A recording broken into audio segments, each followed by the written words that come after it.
E a gente continua falando sobre essa soltura do ex-goleiro Bruno. Quem está aqui no estúdio com a gente para falar sobre a liberdade do ex-goleiro é o nosso comentarista de segurança, Renato Lombardi. Bom dia, bom dia. Bom dia, Lombardi. Obrigada pela participação aqui nessa primeira edição do Link Record News. Bom, uma informação que pegou muita gente de surpresa. Afinal, quem acompanha o caso sabe que ele foi preso, já cumpriu 1/3 da pena, a que ele foi condenado. E agora, esse habeas corpus julgado e dado ali como favorável a Bruno. Uma vez que esse parecer tenha sido emitido, ele pode sair da cadeia a qualquer momento, então. A partir do instante em que o ministro deu o habeas corpus e expediu a liminar, vai ser cumprida a sentença não, vai ser cumprido o mandado de liberdade, vai ser expedido o mandado pelo juiz da cidade. Vou explicar rapidamente o que acontece. Eu fiquei surpreso, como o Brasil todo está surpreso. O Bruno foi condenado e os advogados dele primeiro recorreram para que ele fosse, aguardasse em liberdade todo o trâmite, porque no Brasil é assim, só quando a sentença é transitada em julgado, na última instância, no que é o Supremo Tribunal Federal, e aí sim a pessoa é condenada realmente de fato e de direito. Aí não tem mais recurso, acabou. Ele perdeu no Tribunal de Justiça de Minas Gerais. Ele perdeu no Superior Tribunal de Justiça. Os advogados que fizeram recorreram para o Supremo Tribunal de Justiça com o argumento de qual argumento? Que quando ele foi preso, ele tinha residência fixa, ele tinha bons antecedentes, ele trabalhava, ele era goleiro do Flamengo, ele trabalhava. Segundo, os advogados disseram que existem muitas falhas no processo. E aí muitas pessoas podem perguntar, poxa vida, mas ele foi levado a júri popular. Ele foi julgado por 7 pessoas. 7 pessoas entenderam que as investigações da polícia, do Ministério Público, foram corretas, levaram a ele para quê? Porque ele teria sido o mandante da morte da Elisa Samúdio. E aí o que acontece? Como os advogados disseram que nada ficou comprovado, sempre bateram nisso, ele mudou várias vezes de advogado, o recurso caiu na mão do ministro Teori Zavascki, que morreu. E menos de 2 meses da morte do ministro, um outro ministro pega o processo e coloca o Bruno em liberdade. Por quê? Tem muitos casos que acontecem assim, o sujeito é julgado e sai do tribunal para recorrer em liberdade, que é uma indignação. A família da pessoa que teve seu pai, sua mãe, sua filha, o seu parente assassinado, vê o assassino condenado numa primeira instância, largar o tribunal e ir embora para aguardar em liberdade. Foi o que não aconteceu com ele, por isso que os advogados se batiam para que ele esperasse em liberdade. Agora, essa decisão do ministro Marco Aurélio, né? É uma decisão comum? É um caso que repercutiu muito. Ele foi acusado, ele foi condenado pelo crime triplamente qualificado de ocultação de cadáver contra a ex-amante, no caso, Elisa Samúdio, com quem ele tinha um filho. É comum esse tipo de decisão? Eu vou explicar. Eu não sou advogado, eu sou jornalista. Por isso que muita gente acha que eu sou advogado. Os advogados, os juristas vão dizer que é comum. Mas não é comum.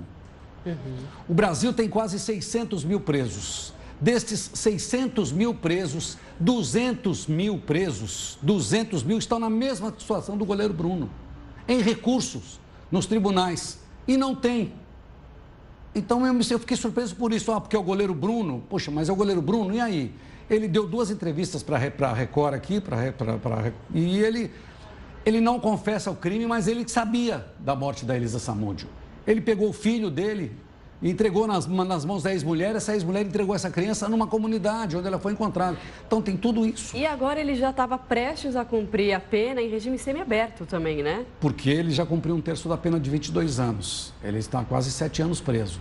Então, uma vez que ele seja colocado aí em liberdade, antes da gente falar sobre o que poderia fazer com que ele voltasse novamente para a prisão, pensa um pouco também no lado da família da vítima. Tem um filho dele que está aí fruto desse relacionamento com a amante Elisa Samúdio. Ele poderia, por exemplo, hoje, depois de solto ainda, querer brigar, por exemplo, por uma eventual guarda dessa criança? Eu não acredito. Ele muito vivo, muito inteligente no começo. Por que a Elisa morreu? Porque ele não queria aceitar a paternidade da criança. Aí, preso, ele aceitou. aceitou fazer o teste de DNA, registrou a criança e tudo. Isso eu não acredito, não. O que eu acho é que o ministro, no despacho do ministro, disse o seguinte, olha, não ficou comprovada a materialidade do processo. Aí, quando eu até usei um termo forte hoje, dizendo que simplesmente pegaram o processo todo e jogaram no lixo. Não é bem assim, né? Claro, ele pode voltar para a cadeia. Então, o que faria com que ele voltasse? Então, agora o que acontece? Os advogados, eles estão tentando mostrar que o Bruno não tinha nada a ver com a história.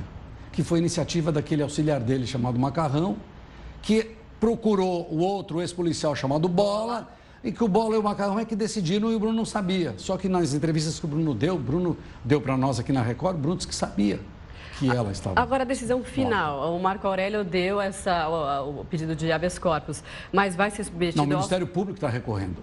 O Ministério Público está recorrendo. Sim. O Ministério Público vai recorrer. Qual é a sequência? O Ministério Público recorre e vai tentar rebater todos os argumentos que o ministro Marco Aurélio deu no seu despacho, dizendo que o Bruno, não ficou comprovado, uma série de coisas não ficaram comprovadas com o Bruno. E a decisão cabe de novo ao ministro Marco Aurélio ou ao plenário ali do Supremo? Não, aí vai para o plenário. Não cabe diretamente para ele, não. Agora, Lombardi, não lembro exatamente de detalhes, mas, por exemplo, o crime envolvendo a Richthofen. Ela também não teve ali as mãos na execução do crime, mas participou como mandante também, assim como no caso, possivelmente, do goleiro Bruno. Ela não colocou as próprias mãos na execução do crime. Ela continua presa. Só que ela admitiu. Ela admitiu, os irmãos Cravinhos eles admitiram. O Bruno nunca admitiu que mandou matar a Elisa Samúdio. Ele apenas admitiu que ele a levou para o sítio de Esmeraldas, ela ficou, por isso que ele foi condenado por cárcere privado, e que ele admitiu, mas que o resto, quem fez tudo foi o Macarrão, por uma lealdade a ele, que era uma lealdade de amigos. Agora, o fato deles nunca terem encontrado o corpo dela beneficiou, de certa forma? Esse é um outro argumento que foi entendido pelo ministro. Os advogados do Bruno mudou várias vezes de advogado. Esses últimos advogados dele é que conseguiram essa liberdade dele. Alegaram o seguinte, que uma juíza, não de contagem, não do local de Esmeraldas, onde o Bruno, nem de Belo Horizonte, onde o Bruno foi julgado, a juíza de contagem expediu a certidão de óbito da Elisa Samúdio. Muitos poderão perguntar, mas como é que vocês pedem uma certidão de óbito sem ter encontrado o corpo? Mas pode. Só que ela, diante dos argumentos todos que foram levados a ela expediu a certidão de óbito. E aí os advogados contestam, dizendo que ela não teria condição, porque ela é de uma outra cidade, é de um outro processo, não teria no entendimento. Eles queriam que quem expedisse uma atestado de óbito teria sido o juiz do processo. Essa é uma situação. Então, de qualquer forma, o Bruno vai esperar em liberdade. Como disse o ministro, vai ficar em casa, não vai poder sair determinada hora, mas a gente sabe que não é bem assim, né? Quem sabe...